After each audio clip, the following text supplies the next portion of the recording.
Hello, hello out there in Baseland. It's Jeff from Jeffrey-Thomas.com. Merry Christmas, Happy Holidays. I'm going to go ahead and post up a version of Silent Night following Mickey Santa Maria's awesome arrangement.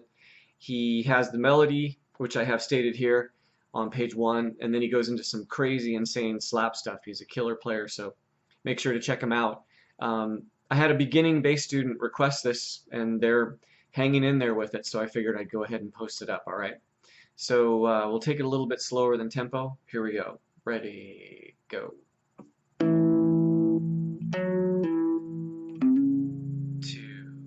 3. 2, 3.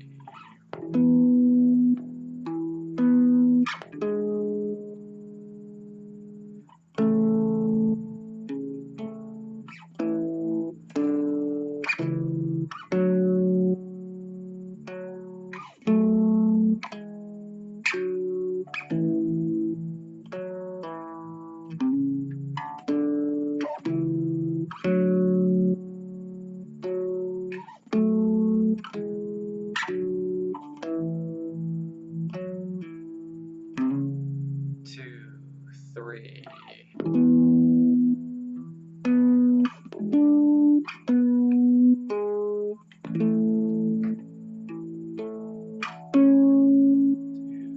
3.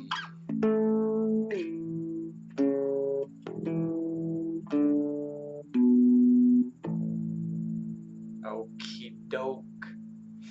There it is. It's in 3/4, and I did not write the right hand details with this. So there's quite a few options. The way that I identify the right hand fingerings is the thumb is P, your first finger is I, your middle finger is M, and then your ring finger is A. That's typical for identifying the right hand letter names.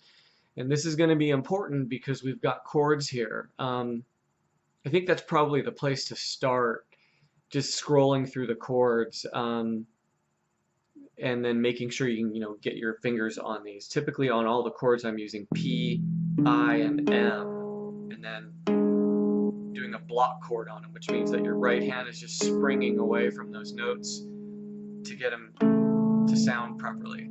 And playing guitar, as you can see, the dude's behind me.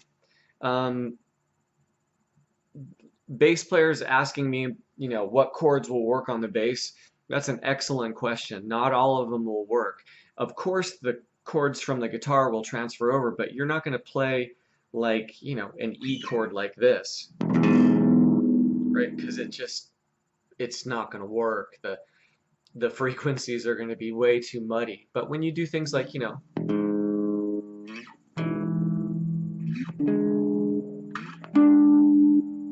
those voicings will work because the range is proper, and there is technique that follows with that. A lot of times on the bass, all you need is 2 notes, right? There's a D chord.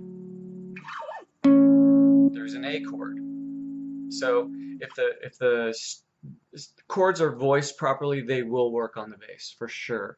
And there is a little bit of different technique to get them to happen. You want to make sure that you have an understanding of how you're going to apply that right hand to get them to happen.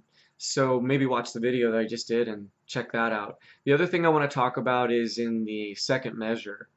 There's a grace note there, that 10 to 11 hammer on. Okay, so the grace note, I'm just following the rules of music. The grace note looks like an eighth note, typically written smaller, and then it has a dash through the stem. And eighth notes are instant without time, so I'm gonna hammer that second measure there for you with the metronome on at 78. So here's just that measure. Ready, go. 1, 2, 3. 1, 2, 3. 1, 2, 3. So once again, grace notes, the definition that I understand is they are instant without time. So what's happening is you're hammering on from 10 to 11 right on beat 1, and there is no hesitation. It's 1, 2, 3.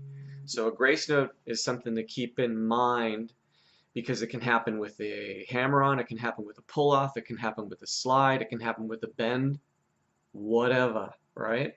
So anyway, hopefully that was a cool walkthrough and it'll give you something to kind of play other than just your killer lines and your slapping stuff. You can actually just run a chord melody and people will dig it. And once again, Merry Christmas, Happy Holidays. Hope everybody's doing great, and I will catch up with y'all later.